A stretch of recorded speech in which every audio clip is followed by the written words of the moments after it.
సత్యవాక్యం ద్వారా మనల్ని కన్నాడు. ప్రథమ ఫలముగా ఉండినట్లు. నిజంగానండి, ఎంత ప్రేమ చూడండి దేవుడికి మన మీద. ఇంత ప్రేమను విడిచిపెట్టి లోకములో ఉన్న ప్రేమలకు మనం వెళ్ళిపోయామనుకోండి, ఏం ప్రయోజనం చెప్పండి. ఈరోజు నిజంగా యవన బిడ్డలు కూడా చాలామంది మోసపోతున్నారండి. యవన కాలంలో ఉండి ప్రేమించేస్తున్నారు, వెంటనే వాళ్ళు యాసిడ్ పోసేసి చివరికి వాళ్ళని చంపేసేటటువంటి దాఖలాలు కూడా మనం ఎన్నో చూస్తున్నాం. పోని చివరికి పెళ్లి చేసుకున్నారా, కొంతకాలం వేసి 1 సంవత్సరం 2 సంవత్సరాల తర్వాత మళ్ళా విడిపోయినటువంటి దాఖలాలు కూడా ఎన్నో చూస్తున్నాం. ఇదండి ప్రేమ అంటే? ఇది ప్రేమ అంటారా చెప్పండి? ఇది ప్రేమ కాదండి.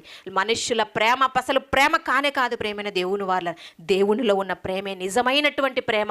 ఆ ప్రేమ కోసమే ప్రవక్తలందరూ కూడా ప్రాణాలు అర్పించడానికి సిద్ధపడ్డారు. ఈరోజు మనము కూడా మనం ఉన్నటువంటి ఈ కాలములో దేవుడి కొరకు మన ప్రాణాలను కూడా లెక్క చేయకుండా దేవుడి కొరకు ముందుకు కొనసాగాలి. ఒక ప్రవక్తలు కావచ్చు, ఆ తర్వాత అపోస్తలులు కావచ్చు, తమ ప్రాణాలను ఎలాగైతే దేవుడి కోసం అర్పించడానికి సిద్ధపడ్డారో మన కాలములో మన జీవితం పర్యంతం కూడా మన బ్రతుకునంతా కూడా దేవుని కొరకు వినియోగించడానికి సిద్ధపడాలి.